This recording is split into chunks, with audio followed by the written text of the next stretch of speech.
Hi everyone, welcome back to my channel. अगर आप channel पर नए हैं तो चैनल को सब्सक्राइब कर लीजिए, वीडियो को लाइक कर दीजिए और नोटिफिकेशन बेल आइकन को प्रेस कर दीजिए।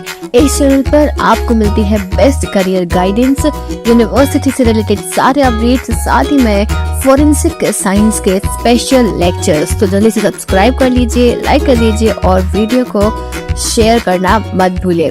हाय everyone, welcome back to my channel. I hope you all are doing good. तो आज का है लेक्चर नंबर 2। लेक्चर नंबर 1 नहीं देखा है तो फटाफट से जाके देख लो। फ्री ऑनलाइन कोर्स है, ये क्रैश कोर्स है CUET PG फोरेंसिक साइंस के लिए। तो आप सभी का एग्जाम मार्च में होने वाला है, उसके पहले मैं आपका यहाँ पे पूरा सिलेबस कंप्लीट कराऊंगी। तो आज का जो लेक्चर है वो यूनिट 2 फिजिकल एविडेंस पर बेस्ड होने वाला है। इस लेक्चर में मैं आपकी ये यूनिट आज ही खत्म कराने वाली हूँ, तो पूरा वीडियो देखना, एंड तक देखना। डिस्क्रिप्शन में टेलीग्राम का लिंक दिया हुआ है, वहां पर जाके आप टेलीग्राम को ज्वाइन कर लेना। मैं बुक्स और नोट्स वगैरह जो है वो वहां पर शेयर करूंगी। Is that clear? So let's start today's class. और उससे पहले अगर आप चैनल पर नए हो तो फटाफट से सब्सक्राइब कर लो। कुछ नहीं करना है, कोई फीस नहीं है, कोई चार्जेस नहीं है, बस वो जो एक सब्सक्राइब का बटन है ना वो जाके दबा देना है। ठीक है, चलो स्टार्ट करते हैं हम। और सबसे पहले हम जानते हैं कि फिजिकल एविडेंस होता क्या है। Hi everyone, welcome back to my channel. I hope you all are doing good.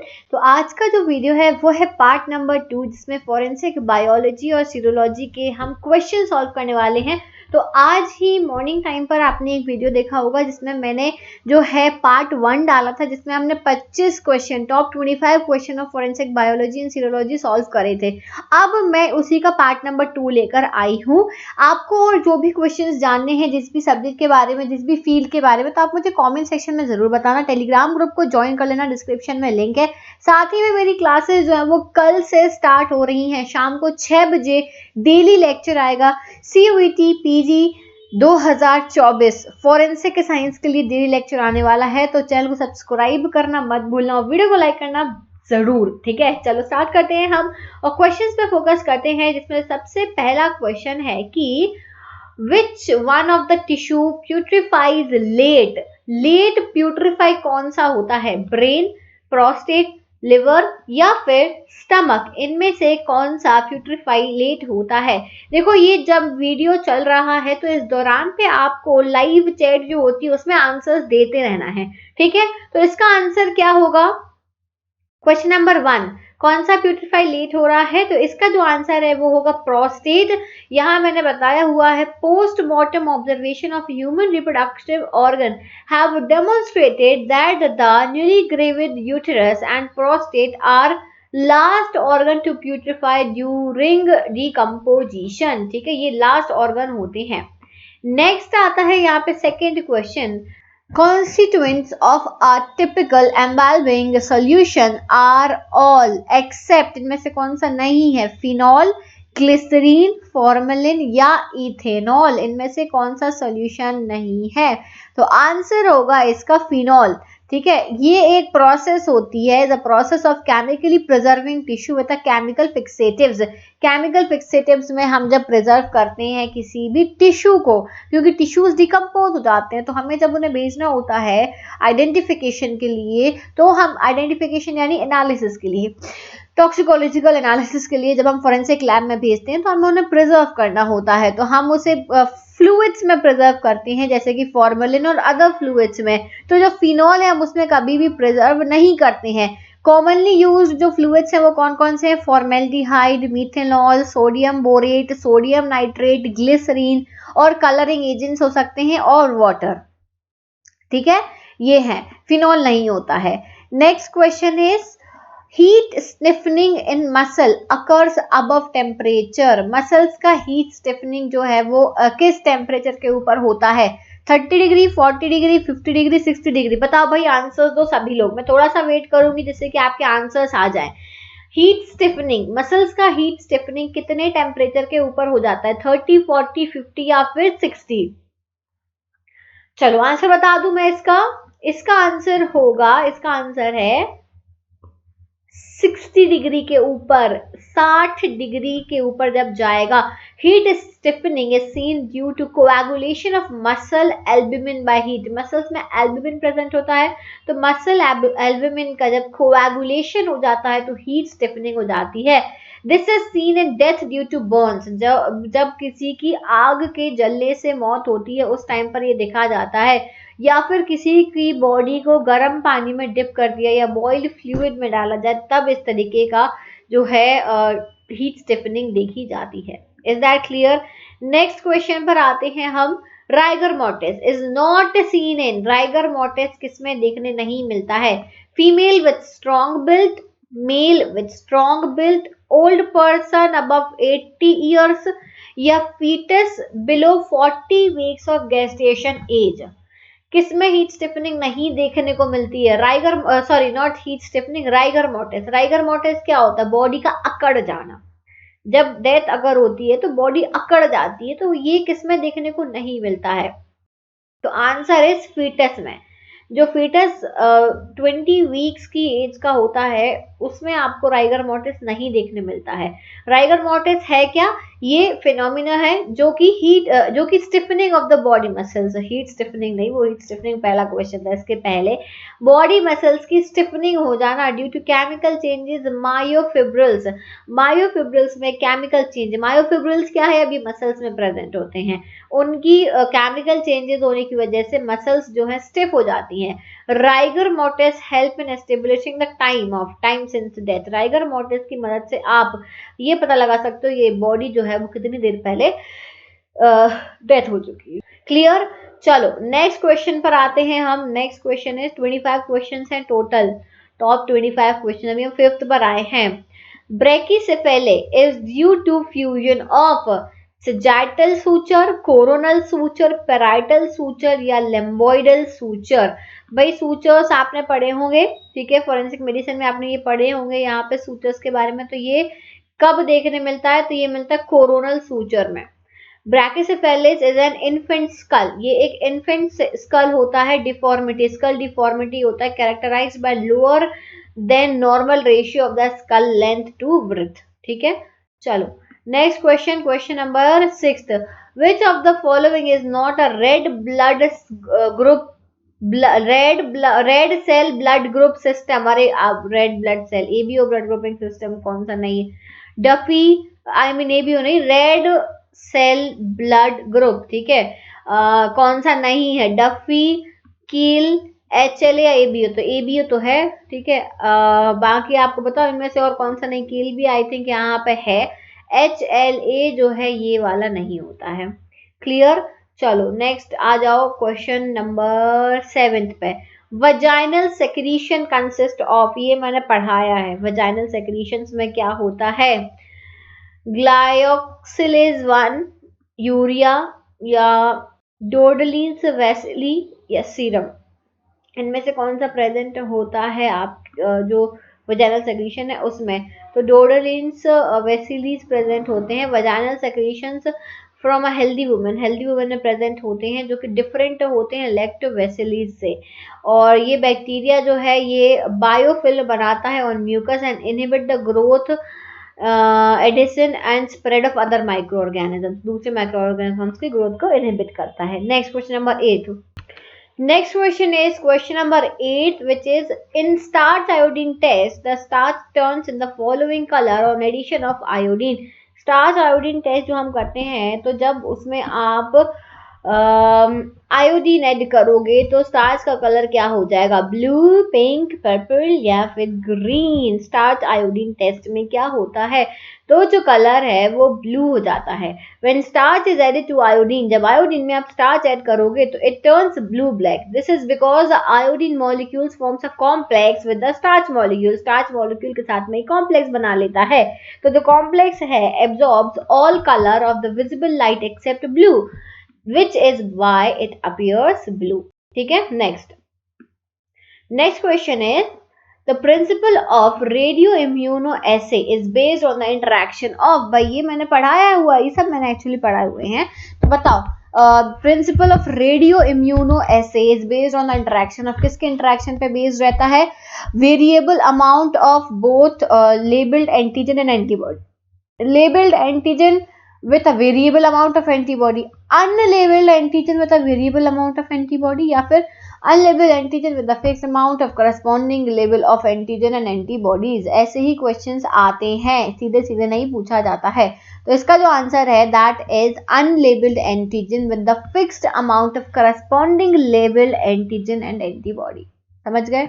Next आ जाओ क्वेश्चन नंबर 10th पर. 10th क्वेश्चन क्या कह रहा है, which of the following is not true for Lattes crust method for blood identification. Options हैं, the test is more successful on blood crust, the test is more successful on stains in which blood has permitted the substratum, depends on antigen within the stain, depends on antibody within the strain. तो भाई क्या होगा इसका answer. Tough है ना थोड़े से questions, हाँ टफ है. ठीक है, depends on the antigen within the strain. ठीक है, आंसर का आंसर होगा depends in antigen within the strain. Clear. Next question है, a cloud of brown crystals are formed in Florence test. Florence test due to the formation of, Florence test में जो brown crystals का formation हो रहा है वो किसकी वजह से है.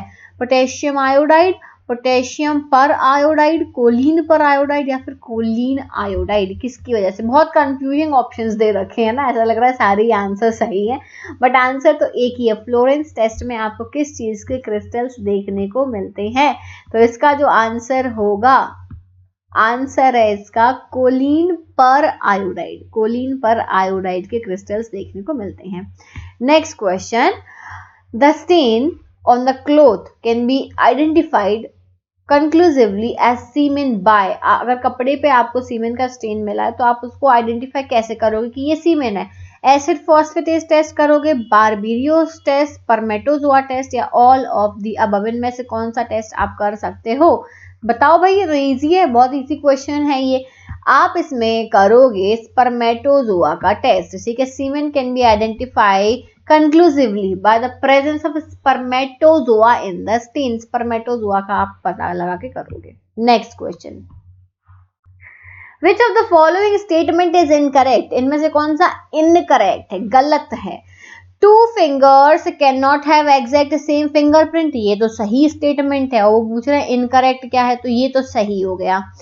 Monozygotic twins have identical DNA.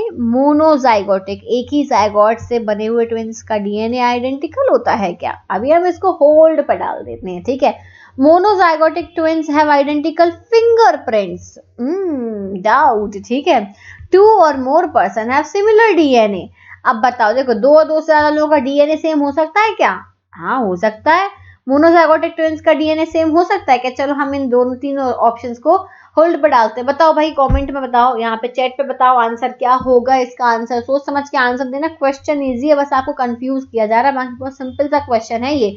क्या सेम नहीं होता है. इनमें से कौन सा स्टेटमेंट इनकरेक्ट है. चलो दे दिए आंसर्स. अब मैं बताती हूँ. आंसर इज फिंगरप्रिंट कभी सेम नहीं होते हैं. मैंने पहले ही बताया है, आइडेंटिकल ट्विंस हो, नॉन आइडेंटिकल ट्विंस हो, कोई भी ट्विंस ऑफ फिंगरप्रिंट दो लोगों के कभी भी सेम नहीं हो सकते. डीएनए सेम हो सकता है, मेरा डीएनए, मेरे पेरेंट्स का डीएनए, मेरे भाई का डीएनए सेम हो सकता है. ठीक है, चलो next question number 14. In urea nitrate crystal test for urine, which shaped crystals of urea nitrate are found. जब हम वो यूरिया नाइट्रेट क्रिस्टल का टेस्ट लगाते हैं तो कौन से शेप के क्रिस्टल मिलते हैं. Hexagonal, circular, linear, rhombic. किस शेप के क्रिस्टल्स देखने मिलते हैं. यूरिया नाइट्रेट के जो है रोम्बिक क्रिस्टल्स. ठीक है, वो हमने आपको जब पढ़ाया था तो फोटो भी दिखाई थी, इमेज भी दिखाई थी, तो रोम्बिक क्रिस्टल्स दिखते हैं. क्लियर. जिनसे नहीं बन रहे हैं वो जाके वीडियोस देखना. वीडियोस देखने के बाद में आप फिर से सॉल्व करना तो आपसे बन जाएंगे. ठीक है. Next, keratin which are sulfur containing proteins are interlinked to form stable fibrils and pigment composed of creatinine, nuclease, melanin and telogen. बताओ भाई, ये मैंने पढ़ाया हुआ है. कौन सा इसमें होता है, इसमें जो है कौन सा पिगमेंट होता है. क्रेटिनाइन, न्यूक्लियस, मेलानिन या टीलोजन. बताओ इसका आंसर क्या होगा. इसका आंसर है मेलानिन. भाई प्रेजेंट है ना मेलानिन, तब तो बालों में कलर आ रहा है. जिसमें जितना ज्यादा मेलानिन उसके इतने ज्यादा काले बाल. जिसमें जितना कम मेलेनिन उसमें उतने ग्रे बाल या वाइट बाल, ठीक है। Next, rocket immunoelectrophoresis is also used as, rocket immunoelectrophoresis का यूज आप ऑल्सो नोन एज, ठीक है, और क्या बोलते हैं, लॉरेल्स टेक्निक, इम्यूनोडिफ्यूजन, रिंग टेस्ट या cross over electrophoresis. Rocket immuno technique को इम्यूनोडिफ्यूजन, रिंग टेस्ट, क्रॉसिंग ओवर या लॉरेल्स टेक्निक में से और क्या बोला जाता है, तो इसको बोलते हैं लॉरेल्स टेक्निक, ठीक है। लॉरेल्स टेक्निक को ही रॉकेट इम्यूनो इलेक्ट्रोफोरेसिस बोलते हैं, क्योंकि ये लॉरेल ने ही दी थी, इनकी ही टेक्निक थी, इसीलिए बोला जाता है। Next, Culliford was a forensic scientist who worked in the field of, जो क्यूलीफोर्ड है इन्होंने किस फील्ड में काम करा है, फिजिक्स, बैलिस्टिक, सीरोलॉजी या फिर टॉक्सिकोलॉजी। तो जिन्हें नहीं पता है उसका आंसर मैं बता ही देती हूँ, ज्यादा परेशान मत हो, इन्होंने दिया काम किया फोरेंसिक सीरोलॉजी की फील्ड में। Clear. Next 18th question, leucomalachite green test is done for the examination of, ये टेस्ट आप किसके लिए लगाते हो, यूरिन, स्वेट, सलाइवा या ब्लड के लिए। ये टेस्ट किसके लिए लगाया जाता है, तो ये टेस्ट लगाया जाता है ब्लड के लिए, ठीक है। ये एक reagent of leucomalachite green test is found by the combination of leucomalachite green, sodium perborate and glacial acetic acid, ऐसा बनाते हैं। अगर ग्रीन कलर आता है तो वो ब्लड की प्रेजेंस को कंफर्म कर देता है। नेक्स्ट आ जाओ 19, the most suitable solvent for chromatography of blood sample is chloroform and ethanol, methanol, water, methanol, acetic acid and water, ethanol, acetic acid and water। इनमें से कौन सा सबसे ज्यादा सूटेबल सॉल्वेंट है ब्लड सैंपल को मैं आपको क्रोमेटोग्राफी लगानी है, तो इसके लिए आप जो है मीथेनॉल, एसिटिक एसिड और वाटर का 90:3:7 में कॉम्पोजिशन लेके बना सकते हो। क्लियर। नेक्स्ट आ जाओ, arrange the test method of blood in proper sequence में test method, benzene, absorption elution, visible या टाकायामा। देखो टाकायामा जो है वो कंफर्मेटरी टेस्ट है, बेंजीन प्रीलिमिनरी टेस्ट है, विजुअल एग्जामिनेशन जो है ये फिजिकल टेस्ट है, और एब्जॉर्प्शन इल्यूशन जो है ये species identification, origin of species के लिए लगाया जाता है। इतना तो मैंने बता दिया, ठीक है, इतना मैंने बता दिया। अब आप बताओगे, आप अरेंज करके बताओगे कि कौन सा पहले लगाया जाएगा, कौन सा बाद में लगाया जाएगा, अब ये आपको बताना है। फटाफट से आंसर दो, मैं आपको 1 मिनट का टाइम दे रही हूँ, वेट कर रही हूँ मैं। सारे टेस्ट मैंने बता दिए, benzene is preliminary test, absorption elution जो है वो ओरिजिन ऑफ स्पीशीज के लिए होता है, विजुअल एग्जामिनेशन जो है फिजिकल टेस्ट है, और टाकायामा क्रिस्टल टेस्ट जो वो कंफर्मेटरी एग्जामिनेशन टेस्ट है ब्लड के लिए। तो आंसर इसका होगा, क्या होगा, सबसे पहले कौन सा लगाओगे, सबसे पहले फिजिकल एग्जामिनेशन करोगे ना, थर्ड यानी, तो पहले आप विजिबल एग्जामिनेशन करोगे, रेड कलर फ्लूइड है उसका विजिबल एग्जामिनेशन करके देखोगे कि क्या है रेड कलर का, वो देख लिया हमने। फिर हम चेक करेंगे कि ये ब्लड ही है कि नहीं, तो हम प्रीलिमिनरी टेस्ट करेंगे, बेंजीन टेस्ट। फिर हम कंफर्म करेंगे कि ब्लड ही है ना, इतना तो मैं समझ में आ गया कि हाँ ये ब्लड हो सकता है। प्रीलिमिनरी से कंफर्म करने के लिए हम टाकायामा क्रिस्टल टेस्ट लगेंगे, और जब पता चल जाएगा कि ये ब्लड है तो ह्यूमन ब्लड है, एनिमल ब्लड है, क्या है वो हम चेक करेंगे ब्लड ग्रुपिंग जो है एब्जॉर्प्शन इल्यूशन मेथड का यूज करके। Clear, very good. Let's move forward, question number 21, assertion reason. ये क्वेश्चन बहुत परेशान करते हैं असर्शन रीजन वाले भाई। असर्शन रीजन दिया, असर्शन कह रहा है benzene test is a positive test for blood है। सेकंड दिया है because of the presence of peroxidase enzyme in the RBCs. Benzene test positive test है, बताओ बताओ बताओ। पॉजिटिव टेस्ट अगर ब्लड में आया, benzene test is a positive in blood.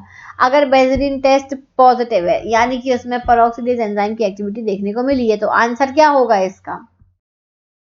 Confusing है ना, इतने सिंपल तो स्टेटमेंट है लेकिन कंफ्यूज कर दिया ना। बोथ ए एंड आर यानी असर्शन और रीजन करेक्ट है। बेंजीन टेस्ट अगर पॉजिटिव टेस्ट है ब्लड के लिए तो उसमें पेरोक्सीडेज एंजाइम की एक्टिविटी देखी गई है, presence of peroxidase enzyme in red cells, इसीलिए ही पॉजिटिव टेस्ट दिया है। Next, Takayama reagent consist of. Takayama reagent मैंने बताया है कैसे बनाते हैं, सोडियम हाइड्रोक्साइड, पायरीडीन और ग्लूकोज, सोडियम हाइड्रोक्साइड, ग्लिसरीन और glucose, pyridine, glucose, sodium chloride, glucose and sucrose। Sucrose तो बिल्कुल नहीं लगाते भाई, अब सुक्रोज तो आंसर हो ही नहीं सकता, तो यानी कि यहाँ पे आंसर है first option, sodium hydroxide, pyridine और ग्लूकोज का यूज करके बनता है। 21 क्वेश्चन हो गए हैं, 22 हो गए हैं। 23वां क्वेश्चन है, sodium fluoride test is use as a preservative of blood sample, inhibits the enzyme. कौन सा एंजाइम इनहिबिट कर देता है जब हम सोडियम फ्लोराइड को यूज करते हैं? एनोलेज, एस्टरेज, पेप्टिडेज या फॉस्फोकाइनेज, किसकी एक्टिविटी को इनहिबिट कर देता है? तो ये कर देता है एनोलेज को। It inhibits enzyme enolase and also effectively inhibit the bacterial growth, bacterial growth को भी इनहिबिट कर देता है।